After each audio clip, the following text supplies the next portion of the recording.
আমি এক, আমার কোনো শরিক নাই, আমি কারো মুখাফেক্কি নই। মহান রব্বুল আলামিন যখন এই ঘোষণাটা দিয়ে দেন, এবার মুহাম্মদ সাল্লাল্লাহু আলাইহি সাল্লাম হযরত আলী রাদিয়াল্লাহু তাআলা আনহুকে ইসলামের দাওয়াতটা দিলেন। ইসলামের যখন দাওয়াতটা দিলেন, হযরত আলী রাদিয়াল্লাহু তাআলা আনহু গভীরভাবে চিন্তা করতে লাগলেন। উনি মনে মনে চিন্তা করলেন, এরাই তো মূর্তি একটা তৈরি করে, সবাই মিলে মূর্তি তৈরি করে, আবার কিছুদিন পর সবাই ওটা পুকুরে ফালাই দেয়। যেই নিজের শরীর কন্ট্রোল করতে পারে না, যেই নিজের শারীরিক গঠন কেমন হবে সে মানুষে বলে দেয়, যে নিজে খেতে পারে না সে কিভাবে আমাদের স্রষ্টা হতে পারে। হযরত আলী রাদিয়াল্লাহু তাআলা আনহু গভীর চিন্তা করে মুহাম্মদ সাল্লাল্লাহু আলাইহি ওয়াসাল্লামকে বললেন, আমাকে কালিমা পড়ে মুসলমান করে দেন। সুবহানাল্লাহ। ওখান থেকে শুরু হয়েছে, এই যে ঘরে ঘরে ইসলামের দাওয়াত শুরু হয়েছে, আজ বাংলাদেশ পর্যন্ত চলে আসছে। আল্লাহু আকবার। তাহলে এক নাম্বার জানলাম, এই কোরআনটা নাজিল করার কারণ হচ্ছে রব্বুল আলামিন একত্ববাদের প্রকাশ করার জন্য মহানবী সাল্লাল্লাহু আলাইহি সাল্লামকে ঘোষণা দিতে বলেছেন। দুই নম্বর, এই কোরআনটা নাজিল হয়েছে সত্য মিথ্যা পার্থক্য করে দেওয়ার জন্য। আল্লাহ রাব্বুল আলামিন বলেন, ওয়াকুল জাআল হাক্কু ওয়া যাহাকাল বাতিল ইন্নাল বাতিলা কানা যাহুকা। আল্লাহু আকবার। আল্লাহ রাব্বুল আলামিন বলেন, সত্য এসেছে, মিথ্যা ধ্বংস হয়ে গিয়েছে। আমাদের সমাজে অনেক আপনি দেখবেন মিথ্যার সয়লাভ হয়ে গিয়েছে। রুমের মধ্যে শুয়ে আছে, যখন ফোন দেয় তখন বলে, ভাই আমি নওগাঁতে আছি, মিথ্যা কথা বলে। এই মিথ্যা সত্য পার্থক্য গড়ে দেওয়ার জন্য এই কোরআনটা নাজিল হয়েছে। কিভাবে নাজিল হয়েছে? কিভাবে নাজিল হয়েছে? হযরত বেলাল রাদিয়াল্লাহু তাআলা আনহুকে যখন ওই পাথর তুলে দেয় বুকের মধ্যে উমাইয়া, এবং বলে এখনো সময় আছে, মুহাম্মাদের সত্য ধর্ম থেকে বের হয়ে চলে আয়। হযরত বেলাল রাদিয়াল্লাহু তাআলা আনহুকে উত্তপ্ত বালুর মাঝে শুয়াইয়া দিয়ে বুকের উপর উমাইয়া চড়ে যখন দেখে যে বেলাল আল্লাহ তাআলার একত্ববাদের ঘোষণা দিচ্ছে, উমাইয়া হযরত বেলালের জিহ্বাটা টান দিয়ে বের করে বাবলা গাছের কাঁটা ঢুকে দিলেন। কাঁটা ঢুকে দেওয়ার পরে হযরত বেলালকে উমাইয়া বললেন, হে বেলাল, এখন তুমি কিভাবে তোমার রব্বুল আলামিনের, তোমার নবীর যে কালিমাটার দাওয়াত নিয়ে এসেছে কিভাবে তুমি পড়বা? এরপর হযরত বেলাল রাদিয়াল্লাহু তাআলা মনে মনে বলতেছে, কুল হুয়াল্লাহু আহাদ আল্লাহুস সামাদ। আল্লাহু আকবার। এখান থেকে জানা গেল সত্যর জয় হবেই। হযরত বেলাল রাদিয়াল্লাহু তাআলা আনহুকে মেরে ফেলার মতো উপক্রম করে ফেলেছেন। এরপর হযরত বেলাল রাদিয়াল্লাহু তাআলা আনহু সত্য ধর্ম থেকে, ইসলাম থেকে ফিরে আসে নাই। আজও আমরা যারা কষ্টে আছি, যারা মিথ্যা মামলা দিয়েছিল এতদিন 16টা বছর, যারা মিথ্যায় মামলায় তারা জেল খেটেছে, নির্যাতন হয়েছে, নিপীড়িত হয়েছে, 16 বছর পর মহান রব্বুল আলামিন ওই সত্যর প্রকাশ করে দিয়েছে। সবাই তো আমরা জানি 16টা বছর হুজুরদেরকে এক ঘরা করে রাখা হয়েছিল। কথা বললি জঙ্গি, এখন তো আমরা শুনি যে পাকিস্তানি, কথা বললি পাকিস্তানি আমরা।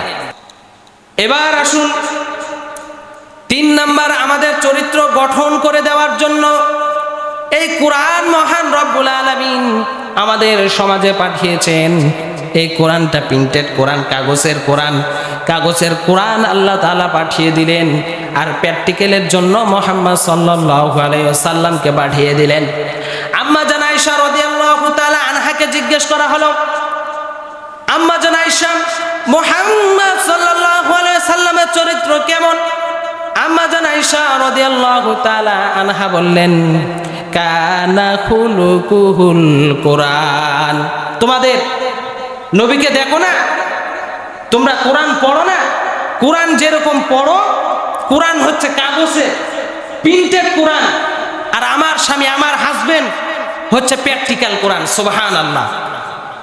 এই জন্য তো বলেন, যদি আপনি ইসলামকে পঙ্খানুভাবে মানতে চান তাহলে মুহাম্মদ সাল্লাল্লাহু আলাইহি ওয়াসাল্লামকে অনুকরণ করতে হবে।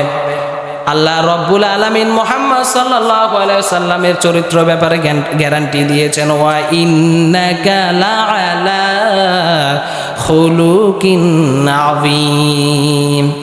ও my prophet, you are of great character. আপনার মহান চরিত্র অধিকারী করে আমি মহান রব্বুল আলামিন পৃথিবীতে প্রেরণ করেছে। সুবহানাল্লাহ। আসুন তাহলে কিভাবে চরিত্র আমরা ঠিক করব? মুহাম্মদ সাল্লাল্লাহু আলাইহি ওয়াসাল্লামকে আল্লাহ তাআলা পাঠিয়েছেন এই জন্য মুহাম্মদ সাল্লাল্লাহু আলাইহি ওয়াসাল্লামকে দেখে দেখে যেন আমরা আমাদের চরিত্রটা ঠিক করি। কেমন ছিলেন আমার নবী, আপনার নবী, দুজাহানের বাদশা নবী মুহাম্মদ সাল্লাল্লাহু আলাইহি ওয়াসাল্লামের চরিত্র কেমন ছিল? হাদিসের মধ্যে আছে রাসূল সাল্লাল্লাহু আলাইহি ওয়াসাল্লামকে প্রতিদিন এক বৃদ্ধ লোক কষ্ট দিতেন, নির্যাতন করতেন আমার নবী, আপনার নবীকে। মহান রব্বুল আলামিনের মহামানব কিছু মনে করতেন না, খুশি মনে হাসি দিয়ে চলে যেতেন। একদিন হঠাৎ করে দেখেন বৃদ্ধ লোকটা মুহাম্মদ সাল্লাল্লাহু আলাইহি ওয়াসাল্লামকে কষ্ট দেওয়ার জন্য আর আসলো না। মুহাম্মদ সাল্লাল্লাহু আলাইহি ওয়াসাল্লাম বললেন, প্রতিদিন যে আমাকে একজন কষ্ট দিত, ওই বৃদ্ধ লোকটা কোথায়? এলাকার মানুষ সবাই বলল, ওই বৃদ্ধ লোক তো অসুস্থ হয়ে আছে। মুহাম্মদ সাল্লাল্লাহু আলাইহি ওয়াসাল্লাম ওর বাড়িতে চলে গেলেন। যাওয়ার পর ওর খোঁজ খবর নিলেন। খোঁজ খবর নেওয়ার পর ওই বৃদ্ধ বললে, হে মুহাম্মদ, আমি প্রতিদিন তোমাকে কষ্ট দিয়েছি, প্রতিদিন আমি তোমার উপর নির্যাতন করেছি, প্রতিদিন তোমার উপর নিপীড়িত করেছি, তারপরও তুমি আমার সঙ্গে দেখা করতে এসেছো, তুমি আমার সঙ্গে কথা বলতে এসেছো। আমি যা বলুক আমি মানব না। আবু জেহেল, উতবা, সাইবা তারা কি বলবে আমি জানি না, কিন্তু আমি সাক্ষ্য দিয়ে দিচ্ছি যে মুহাম্মদ প্রতিদিন কষ্ট দেওয়ার কারণে মুহাম্মদ সাল্লাল্লাহু আলাইহি ওয়াসাল্লাম রাগেন না। আবার আমি কষ্ট দিয়েছি, অসুস্থ হয়ে গিয়েছি, আমার দেখাশোনা করার জন্য এসেছে। হে মুহাম্মদ, আমি ঘোষণা দিয়ে দিলাম, পৃথিবী যা বলুক আমি শুনবো না। আমি আজ ঘোষণা দিয়ে দিলাম মুহাম্মদ, তোমার ধর্মটা সঠিক, আর আমাকে পড়ে দাও লা ইলাহা ইল্লাল্লাহু মুহাম্মাদুর রাসূলুল্লাহ সাল্লাল্লাহু আলাইহি ওয়াসাল্লাম। তাহলে মুহাম্মদ সাল্লাল্লাহু আলাইহি সাল্লামের চরিত্র ছিল এইরকম যে কেউ কষ্ট দিলে মুহাম্মদ সাল্লাল্লাহু আলাইহি সাল্লাম তার সঙ্গে ভালো ব্যবহার করত। কিন্তু আমরা কি করি? 1971 সালে কে খুন করছে? জন্ম হয়েছে 85 সালে, কিন্তু ওটার মামলা দিয়ে দেয় রাজাকার। শুধু ওইটা না, ভাইয়ে মারামারি, এক হাত এক বিদ্যা জায়গা ছাড়ে না। ভাই, এই জায়গা জমি কি হবে? আপনি যদি একটু স্যাক্রিফাইস করতে পারেন, যদি আমার নবীকে যদি একটু ফলো করতে পারেন, হযরত উসমান, আবু বকর কোটি টাকা সম্পদের মালিক ছিলেন, এরপর ইসলাম গ্রহণ করার পর এত নরম মেজাজের হয়েছে, সব সম্পত্তি আল্লাহর রাস্তায় বিলীন করে দিয়েছে। সুবহানাল্লাহ। তাহলে আমরা জানলাম 3 নাম্বার এই কোরআনটা এসেছে আমাদের চরিত্র ঠিক করার জন্য। 4 নাম্বার এই কোরআনটা এসেছে ন্যায় বিচার প্রতিষ্ঠা করার জন্য। আল্লাহ তাআলা বলেন, ইন্নাল্লাহা ইয়া'মুরুকুম বিল আদলি ওয়াল ইহসান। আল্লাহু আকবার। আল্লাহ তাআলা বলেন, আমি সব সময় ন্যায় বিচারকে প্রাধান্য দিয়েছি। কেমন ন্যায় বিচারকে প্রাধান্য দিয়েছি? হযরত উমর ফারুক রাদিয়াল্লাহু তাআলা আনহু যখন অর্ধেক পৃথিবীর বাদশা ছিলেন, নিজের সন্তান দোষ করার পরেও ন্যায় বিচার প্রতিষ্ঠা করেছেন। নিজের সন্তান একটা প্রেসিডেন্ট হয়ে তার সন্তান পর্যন্ত রেহাই পায় নাই, ন্যায় বিচার প্রতিষ্ঠা করেছেন। কিন্তু আমাদের সমাজে দেখা যায়, যদি নেতার ছেলে হয় তাহলে ধর্ষণ করলে এটা মাফ হয়ে যায়। ঠিক না? মাফ হয় না? আমরা দেখেছি, এটা পত্রিকায় পড়েছি, একটা দল যখন ক্ষমতায় ছিল, পৃথিবীর মধ্যে 200টার উপর পৃথিবীর দেশ আছে, তারা কি করলো? বাংলাদেশ হলো নাম্বার 1। কিসের দিকে? দুর্নীতির দিকে নাম্বার 1 হয়ে গেল বাংলাদেশ। আবার যখন আরেকটা সরকার আসলো, যখন 100টা ধর্ষণ করলো, ধরে 100টা ধর্ষণ করার পরে কি করলো? উদযাপন করলো, কেক কাটলো, কেক কাটে উদযাপন করলো। তাহলে আমরা ওইটাও দেখলাম, এইটাও দেখলাম। যদি নেতার ছেলে হয়, পার্টির লোক হয়, খুন করলে সব কিছু মাফ হয়ে যায়। কিন্তু আল্লাহ তাআলা বলেন, ইন্নাল্লাহা ইয়া'মুরুকুম বিল আদলি ওয়াল ইহসান, তোমরা ন্যায় প্রতিষ্ঠা করো। সেজন্য এখনো সময় আছে। মানুষের গোলামি না করে কোরআনের গোলামি করেন। একটা বার ইসলামটাকে ক্ষমতায় আনেন। পারা যাবে না ভাই? একটা হাত তুলে বলেন তো, ইসলামকে আমরা ক্ষমতায় আনবো ইনশাআল্লাহ। নারে তাকবীর, নারে তাকবীর। আল কোরআনের আলো, আল হাদিসের আলো, নারে তাকবীর। হাত নামান। আমরা দেখেছি যখন যেই দল ক্ষমতায় থাকে তখন তার গুণগান, যখন ওই দল ক্ষমতায় থাকে সব কিছু ভেঙে ফেলে দেয় আগের গুলা, নতুন ভাবে তৈরি করে। এটা এর সাইনবোর্ড, এইটা ওর সাইনবোর্ড। কিন্তু ইসলাম ছাড়া কোনো বিকল্প নাই।